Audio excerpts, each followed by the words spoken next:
আজকে কম তেল মশলায় পেঁয়াজ রসুন ছাড়া গরমের দুর্দান্ত স্বাদের রেসিপি করব। প্রথমে কড়াইয়ে তেল দিলাম, তেল দেওয়ার পরে দিয়ে দিলাম গোটা কয়েকটা মেথি ফোড়ন। আর এইখানটাই ছিল জিরে বাটা, কাঁচা লঙ্কা বাটা, কাঁচা পাকা লঙ্কা আর কি, দুইটা একসাথে মিক্স করা বাটা। বাটি দিয়ে জলটাও দিয়ে দিলাম, মরিচের গুঁড়া, হলুদের গুঁড়া, ধনিয়ার গুঁড়া, লবণ একসাথে গুলিয়ে এটার সাথে মিক্স করে দিব। যেহেতু এখানে কাঁচা লঙ্কা পাকা লঙ্কা দিয়েছি সেই জন্য এখানে মরিচের গুঁড়াটা কমই নিই। মশলাটা কিছুক্ষণ কষিয়ে আসার পর আমি এগুলো মশলাটা দিয়ে দিলাম, বাটি দিয়ে জলটাও দিয়ে দিলাম।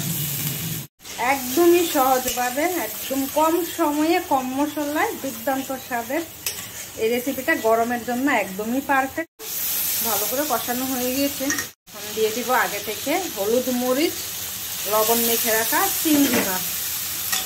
চিংড়ি মাছটা দিয়ে বেশ খানিকটা সময় অল্প আছে কষিয়ে নিব।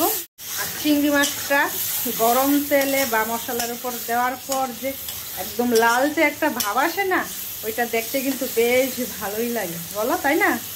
চিংড়ি মাছটা আমি কিছুক্ষণ ভেজে নিয়েছি, তার উপরে আগে থেকে বেছে রাখা ডাঁটা আলু দিয়ে দিলাম। আর আলাদাভাবে ভেজে নিলাম না, একসাথে দিয়ে একদম কম সময়ে, বললাম না কম সময়ে অল্প উপকরণে রান্নাটা হয়ে যাবে। চিংড়ি মাছটা দেওয়ার পর ডাঁটা আলু দেওয়ার পর কি যে সুন্দর একটা স্মেল বেরিয়েছে না, কি যে ভালো লাগতেছে, সত্যি কথা রান্না করতেই ভালো লাগতেছে। খাওয়া যাই হোক, চিংড়ি মাছের কিন্তু নিজস্ব একটা সুন্দর ফ্লেভার থাকে, তাই না বলো? পেঁয়াজ রসুন ছাড়াও কিন্তু এই ফ্লেভারটা দিয়ে যেভাবেই তুমি রান্না করো না কেন সেভাবেই খেতে ভালো লাগবে।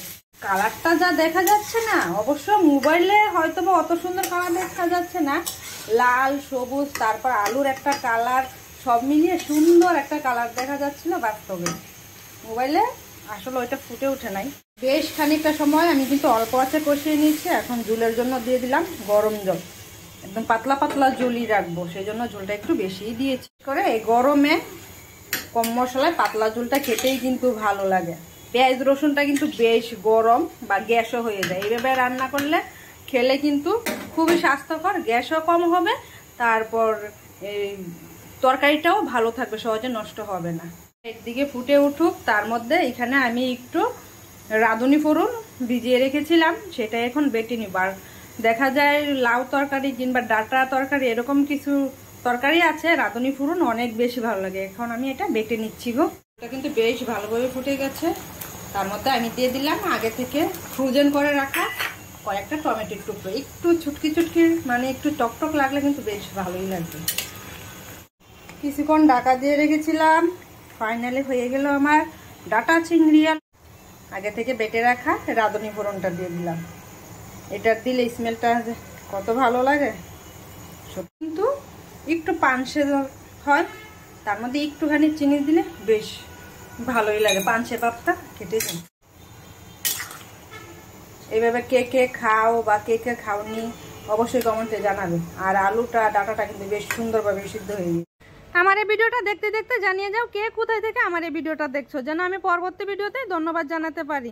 আগের ভিডিওতে কমেন্ট করেছে চিতি সাহা নসুন্দি থেকে, তারপর করেছিল শিউলি মজুমদার কুমিল্লা থেকে। অসংখ্য ধন্যবাদ আমার এই ভিডিওটা দেখার জন্য।